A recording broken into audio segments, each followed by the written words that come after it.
5:36 right now. The Supreme Court has weighed in on several significant cases, with more likely to come this week. Bradley Blackburn joins us live here in the studio with more on the rulings. Bradley? Chris, Mary, we know that court watchers say we could get some more significant decisions in just the next few hours. It's not unusual for big rulings to be handed down in the last days of the term.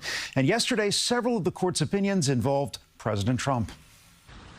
Today marks the last day of the Supreme Court's current term. On Monday, Supreme Court justices faced questions about the limits of presidential power in several cases, with President Trump celebrating what he called a big win. The court agreed the president did not need to show wrongdoing or cause before firing a federal trade commissioner. He gave strength to presidents and strength to the presidency, a very important case. He replaced a Democrat, Rebecca Slaughter, with his own choice. The decision could give President Trump and subsequent presidents more control over executive agencies. When the American people elect someone with different priorities, they are also going to be able to carry out whatever mandate the American people give them. But the court said the rules are different for the Federal Reserve, where justices said the Fed governor the president fired for cause, Lisa Cook, must be given a chance to defend herself. We have, I think, an acknowledgement that not all agencies are the same, at least with respect to this carve out for the Fed. Today, the court could issue decisions on other big cases, including one on transgender athletes and another on birthright citizenship.